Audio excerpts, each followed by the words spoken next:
It is so unbelievably whack that the DSM lists caring about other people and caring about social justice as a symptom of an illness. Several studies have found that ADHD brains, particularly inattentive type, are significantly more justice sensitive than our neurotypical brains. Possible reasons for this include emotional ability, intensity, and dysregulation, which are common symptoms of ADHD. Interesting hypothesis. Are you sure that it's not just that the world that sociopaths built is heinous and harmful to everyone? How do you know if you might be prone to justice sensitivity? If you identify with the following emotions, you may have this trait. Frequent anger and resentment about victimization. Oh, wait, that's not normal. It's not normal. You should want to be victimized. Fear of future victimization. Right, because again, that's a symptom of mental illness. You should just let the world suck you dry. Indignation about injustice done to others. Okay, so what you're actually saying is it's normal in your mind to be a sociopath and not give a fuck about people. Strong drive to restore justice. Once again, if there's a problem, we should fucking fix it. Perceiving injustice where others do not. Right, because it's convenient to all the people who have privilege to pretend that no one is being harmed by that privilege. Hopelessness about large-scale issues facing the world. Cool. I mean, the other option is I could just, get really drunk every day. Feelings of worthlessness when unfairly treated. Right, because again, you should just suck it up and shut up. Don't have any feelings. Rumination about inequity and injustice. Right, because when you perceive something horrible is happening to people, you should just not think about it. Don't think about it anymore. Intense guilt or shame about causing injustice. It's so funny how y'all think that that is mental illness. The only person who would think that was mental illness is someone who doesn't have a fucking conscience.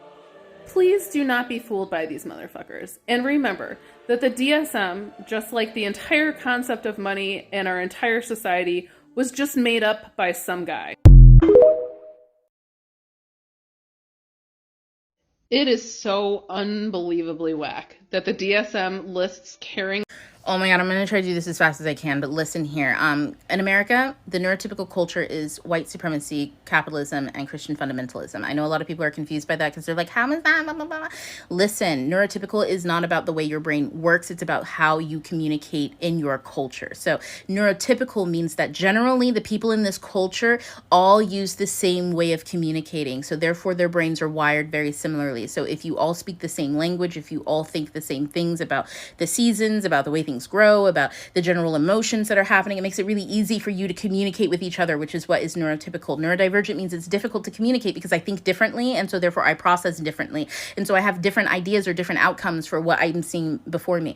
On an anthropological level, neurodivergence comes about to help give innovation or to evolve the culture at hand. But in America, because the neurotypical culture is white supremacy, capitalism, and Christian fundamentalism, that means that it is the oppressor. So the neurotypical doesn't mean that everybody's brains are the same. It means that everybody is abiding by the same oppressive culture so that they can be understood and communicated with. It is the exact same way that you have people who speak multiple different languages in this country, so many different languages, but everybody wants to be understood. If you want to be understood, you speak English. If you don't want to be abused going into a store trying to get help, you don't want to feel insecure or feel bad, you use English.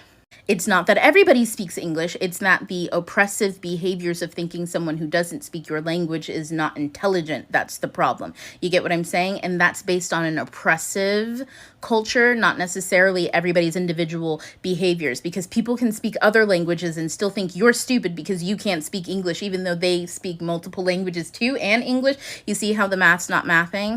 It's because if you feel like you are having to abide by a cultural norm, that's neurotypical. Cultural norm is neurotypical, and a cultural norm can also be an oppressive behavior that everybody just does because they don't want the consequences of acting outside of it. And neurodivergency is saying, I will act outside of that and stand in my truth, or or just point out this other possibility. In a healthy neurotypical culture, the neurodivergency is welcomed because it's exciting and new, and it's called innovation. In an oppressive culture where they want the tradition to stay the same, make America great again, it is considered evasive and dangerous because you're going to change the current status quo. Now listen, the DSM literally just came out and said that if you think injustice is bad, if you think people being abused is bad, and if you won't just let other people abuse you for arbitrary reasons, then you're mentally ill. What does that say to you about the neurotypical culture? Means that it's finally on the wall. And I really need people to understand that, because here's some warning. If you are a person of color who grew up woke with a family who code switched between that white supremacy, Christian fundamental, and capitalism and your own culture at home, and they also explained why and also pointed out the red flags of that American white culture, then you're going to be fine, because you've already learned how to navigate these things. You were never colonized to begin with. You just work adjacent to colonization because you probably had no other options. So it's time to really stand in yourself in this moment, because that is the only way that you're safe. Working within white supremacy in order to gain anything will have you harmed as a person of color, because again, white supremacy, Christian fundamentalism, capitalism is all about lack of critical thought. In order to have people indoctrinated into that and to be moving like that to benefit very few people, you need massive amounts of people to not have critical thought when they are in emotional states. In fact, and their only critical thought is indoctrinated scripts. Anybody read 1984 or any of the other dystopian stuff, or is that just me? I must have gone to a good school. The point is that everybody needs to be scared all the time, and then everybody needs to have their emotions ruled by anything but critical thought. So they negate to the indoctrinated script. So that means you could be friends with somebody, and then all of a sudden emotions start happening, things get weird, and then they start treating you different because they're not at home anymore. And as a person of color, do believe the white people in the room will rely on white incompetence, meaning I didn't know, I don't know, I don't understand why this even happened or why, even though everybody played their role. Yeah, that can happen to you. So if you're a person of color who is either a model minority, or you have assimilated because of your circumstances of how you grew up, decolonize. You need to read books, especially books about decolonization, immediately. And you've got to start doing it. You've got to start acting in that way, because if you don't, you're going to be the only minority in the room with those white people, and when the switch goes on and off and on and off, they're going to treat you just like that. You are the neurodivergence in...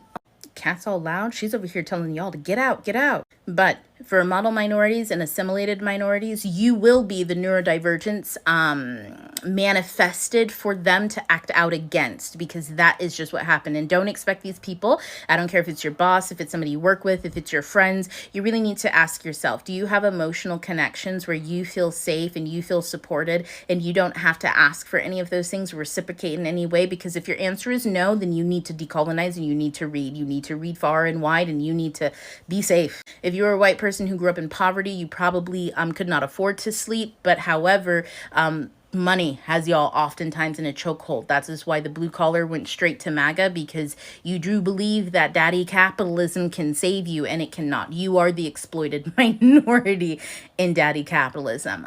Yeah, I don't know who need to hear that, but you are the capital that they will exploit.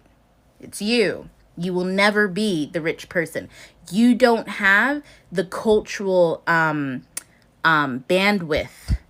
to sit at the table with them in the same way. Even if they let you sit at the table, even if you have money, best believe they will always find a way to get it from you, because they always do. I grew up in Florida seeing that shit happen to white people all the time. White men who was poor get some money, and then the rich white men come along, and yeah, they will destroy you from the inside out and take your woman. So get right, get right. If you are a middle class or up white person, and right now you're like, what is happening in America? Oh my God, you were asleep this whole time, meaning that you are the most vulnerable to whatever fucking hijinks white supremacy is about to pull off. It is you. You are the one who are going to get caught in the net if you do not fucking decolonize. And decolonizing for you is going to be a little bit different, because clearly if you were asleep, that means that white supremacy is all you know. It means you were so comfortable in white supremacy, capitalism, and Christian fundamentalism that you did not question shit. If you did not question shit growing up, or questioning things makes you uncomfortable, you really, really, really need to start expanding your worldview immediately. Because if you don't, there's going to be a vacuum that's created by white supremacy. It is dying. Like, that is a positive for everybody. But if you were somebody who was asleep, when it dies, it creates a vacuum, a void vacuum, and whatever is attached to it gets sucked in. Listen, I'm not out here trying to create fear in people. You have all the power that you need to divest yourself and to work towards being the you that you were always meant to be, not the you that you were indoctrinated to be. But you've got to practice critical thinking. You've got to move into critical thought, because if you don't, you will attach yourself to white supremacy for comfort. And that moment you reach out to it for comfort, look what happened in Alabama. Bitch got hit with a chair. That was a very, very, very calm example, because it was black people doing violence. When white people do violence, they don't hit you with chairs. And 9 times out of 10, the victims and whatever the fuck is about to happen are going to be women. White women. I'm going to explain it to you this way. When everybody else moves away from a thing, then the only people who are left there have to fill the roles that other people once were in, okay?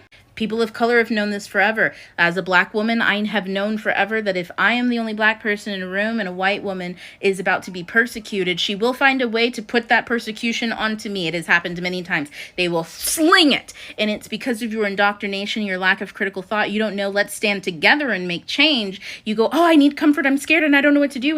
And then the white man says, oh, just do this. And you go, oh, yeah, because that makes sense. Even though nothing he's said up until now has ever made sense, because it's about self-preservation. But from now on, there will be no one to fling it onto, and you will be the manifestation that white man has to take out all his frustrations on. And the problem is with white supremacy, capitalism, and Christian fundamentalism, it needs no face. It needs no face. You have no idea. You have no idea who this is going to be, what white man this will be, or if it will be a white man, because there are plenty of assimilated non-white people in that space as well. You have no idea. So when you decolonize and you destruct, you go to therapy and you realize that justice is health, not mental illness. It becomes very easy. It becomes very easy. Easy. Healthy, not healthy. Healthy, not healthy. Becomes very easy. Go decolonize, people.